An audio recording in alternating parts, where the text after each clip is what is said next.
قرار جديد الفيدرالي الأمريكي بقرر خفض سعر الفايدة 25 نقطة أساس تاني، وده طبعا خبر كويس. الأسواق العالمية سعيدة بالخبر ده، خاصة شركات ودول المعتمدة على الاقتراض الدولي بتعتمد على حركة الدولار عالميا. مصر أكتر دولة بتستفاد من خفض السعر الأمريكي سعر الفايدة، لأن مصر بتسدد قروض بالدولار، وبناء على قرارات الفيدرالي الأمريكي بيقلل تكلفة الفايدة على الديون وبيقلل الضغط. وكمان سعر الفايدة لما بينزل حركة التجارة الدولية هتنشط والأسعار هتنخفض.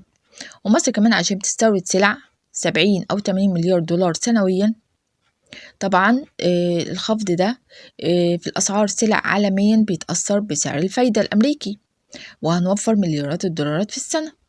ومصر كمان دفعت مليارات كتير في فرق الأسعار العالمية لما الأسعار قفزت بسبب الأحداث في حرب روسيا من كام سنة، وكمان الحروب دلوقتي اللي في الشرق الأوسط.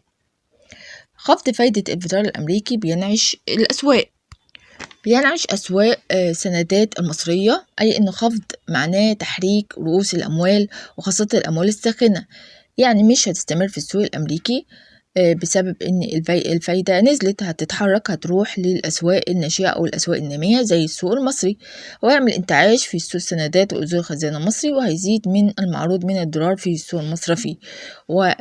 وبسبب انخفاض سعر العملة الأمريكي أمام الجنيه المصري في البنوك هينعش سوق الاقتراض الدولي، وهيحصل توسع اقتصادي في المشروعات وفي الأنشطة.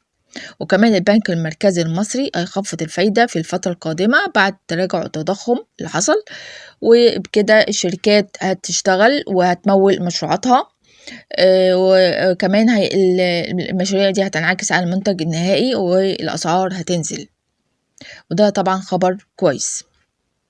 وبكده خلصت الحلقة. يا ريت ما تنسوش تشتركوا في القناة وتفعلوا الجرس وتعملوا لايكات، وكمان تتفرجوا على فيديوهاتي القديمة وتستنوا فيديو جديد إن شاء الله. والسلام عليكم ورحمة الله وبركاته.